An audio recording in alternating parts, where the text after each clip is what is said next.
conscious, people who experience desire, they experience all these things on a material level with material objects. But when you experience these same things on a spiritual level with a spiritual object in a spiritual consciousness, then they become very beneficial and actually sources of ecstasy. Okay?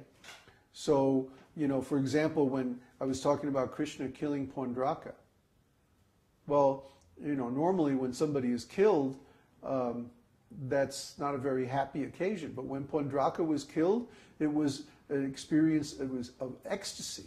And devotees feel ecstasy when they hear about it. How is that? Because it's completely spiritual. Okay? When we hear the pastimes of Krishna, Krishna is always killing some demon, isn't it? He's always like, you know, cutting somebody's head off or punching them out, or, you know. I mean, Krishna is, his pastimes are very adventurous, very chivalrous, full of feelings of anger and disdain towards the rascal demons and all like that. But these emotions are not negative because they're completely spiritual. When Krishna has these emotions, they're completely pure. Why? Because he's not acting on his own, because of his own account. He comes to this world to kill the demons and protect the sadhus. Paritranaya sadhunam, vinaya cha dushkritam. That he kills the demons and protects the devotees. That's why he comes to this planet. So when he feels these emotions, they're completely pure, because they're out of love for his devotees. Try to understand Krishna's character, or the character of his devotees. Just like when I yell at these boys because they haven't understood or haven't remembered some teaching, right? Am I angry at them? No, not really. I care about them. I want them to learn this and learn it well so that they can also become self-realized. So if I yell at them, it simply is encouraging them to learn this. That I expect them to learn it. I want to hear them rattle these things off. I want them to know it as well as I do. Of course, I'm talking from experience, and they're still in the theoretical stage, mostly. But still, if they know these things, it's going to help them gain self-realization quicker. So you might say, oh, he's angry, he's yelling at them. But no, I'm not really angry. I just want to see them become advanced. I care about them. So I'm pushing them like that. Question from Mike. Mm-hmm. Will we experience cintā, anxiety, right up until self-realization? More and more. Because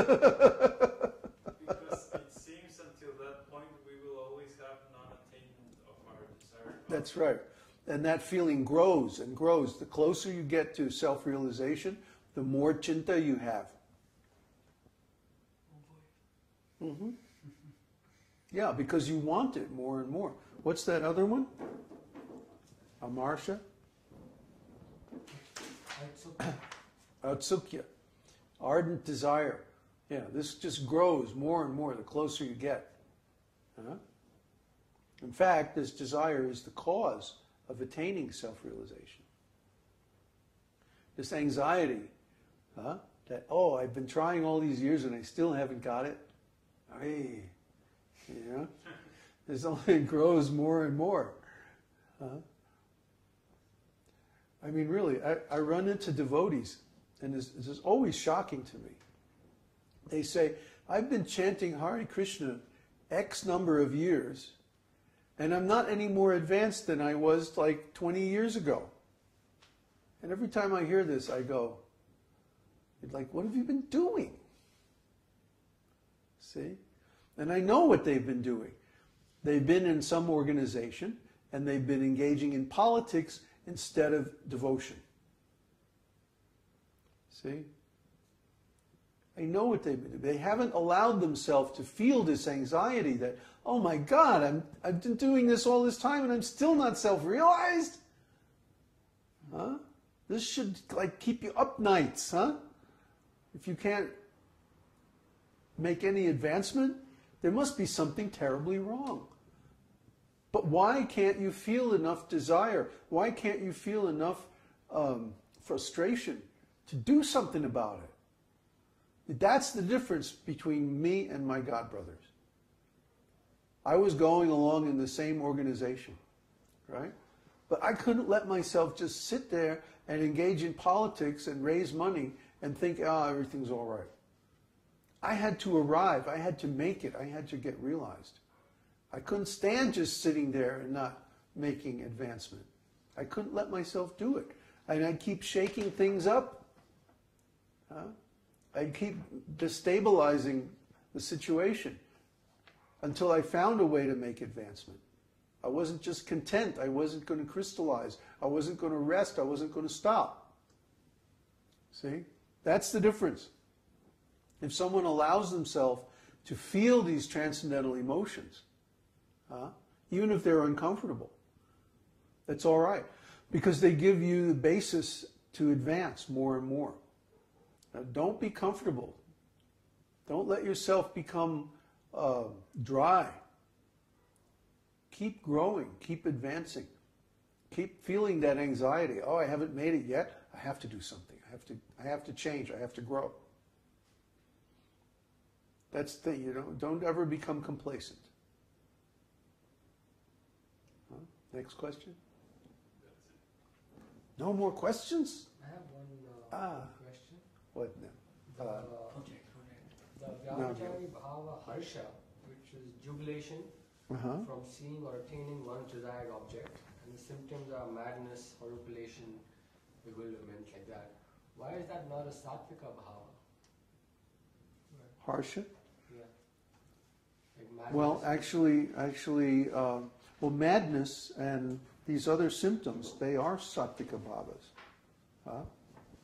Or in some cases, sanchari-bhavas. Let me see, where is that? Okay. Horripilation, that's sattvika bhava. Perspiration, tears, those are sattvika bhavas. Blossoming of the face, that's a sanchari-bhava. Impassioned outbursts, madness, that's a sanchari-bhava, not sanchari-bhava, anubhava. Inertness, anubhava. Bewilderment, anubhava. So it's like a mix of things? No, try to understand, all these things are related to one another. See? That when you have this sthāyi bhava and some other sanchari bhava, then you have this anubhava, this sattvika bhava, and this vyabhicari-bhava. They're all in combination. See? And there are harmonious combinations and unharmonious or disharmonious combinations. And this is also discussed very elaborately in the Nectar of Devotion, right at the end.